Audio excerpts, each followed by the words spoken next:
আজ আমি সুজির বাফে পিঠে বানিয়ে দেখাবো। হ্যালো বন্ধুরা, আমি পিঙ্কি, আমার রেসিপিতে সবাইকে স্বাগতম।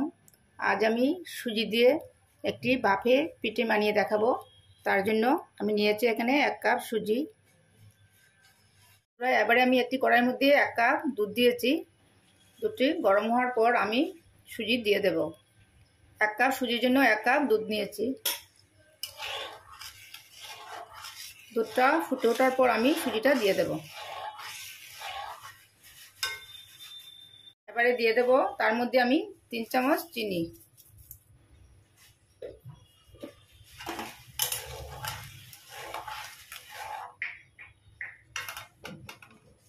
ফুটে গেছে, এবারে আমি 1 কাপ সুজি দিয়ে দেব। অল্প অল্প দেব আর নাড়বো।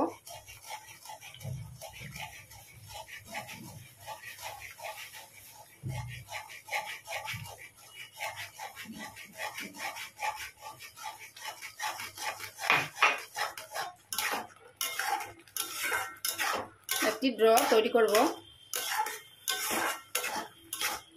চুলার আঁচটি মিডিয়ামে রেখে রান্না করছি।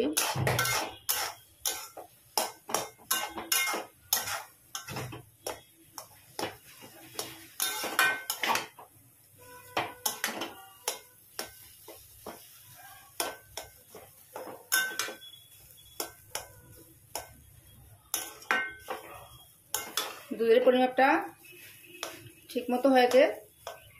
বেশি দুধ দিলে পাতলা হয়ে যেত। এবারে আমি গ্যাসটা অফ করে দিচ্ছি। বন্ধুরা, সুজির ডটি আমি একটা থালার মধ্যে নামিয়ে নিয়েছি, হালকা ঠান্ডা করে নেব। বন্ধুরা, সুজির ডটি হালকা ঠান্ডা হয়ে গেছে। এবারে এই ড থেকে অল্প সুজি নিয়ে প্রথমে আমি গুঁড়ো করে নিচ্ছি। তারপর এভাবে আমি চ্যাপটা করে নিচ্ছি। নিয়ে এবারে একটা বাটির সাহায্যে একটু কেটে নেব, যাতে সাইডগুলো সমান থাকে, দেখতে ভালো লাগবে।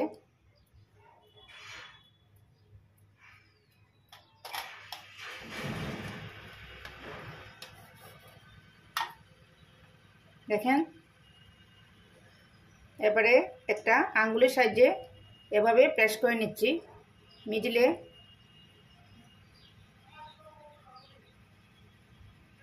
এখানে আমি অল্প পুর দেব। নারিকেল ও গুড় দিয়ে আমি একটা পুর বানিয়ে রেখেছি।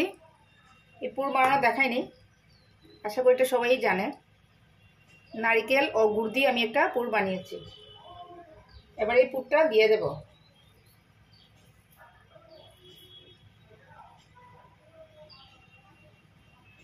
মিডিলে দিয়ে দেব।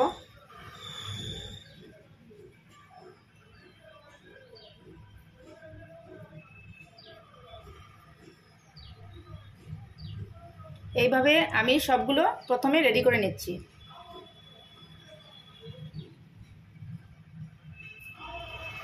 একটা দেখিয়ে দিচ্ছি।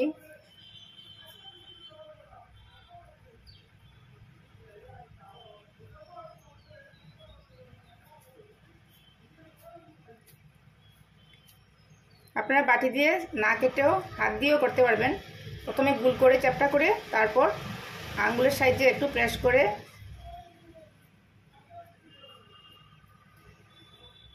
তারপর এটার মধ্যে পুর দিয়ে দেব।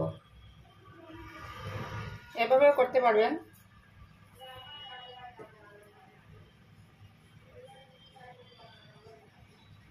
এভাবেও করতে পারবেন। তারপর আমি এগুলো স্টিম করব। সবগুলো এইভাবে আমি প্রথমে রেডি করে নিচ্ছি।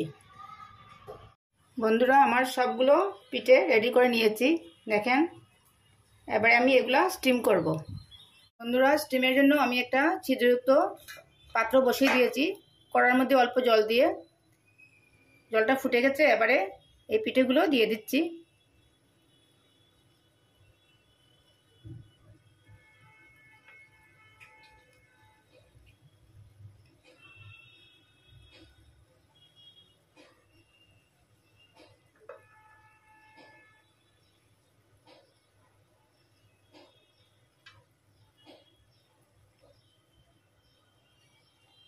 এবারে আমি ঢাকা দিয়ে দেব 10 মিনিটের জন্য।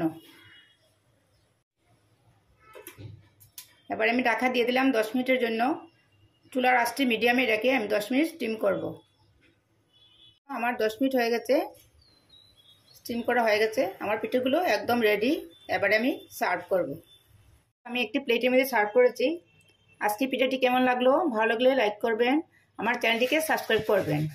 একবার করে দেখবেন এভাবে একটি সুস্বাদ পিঠা। দেখতে যেমন সুন্দর তেমনি খেতে খুব ভালো হয়, খুব সহজে হয়ে যায়। এই পিঠাটি দেখেন কতটুকু সফট হয়েছে।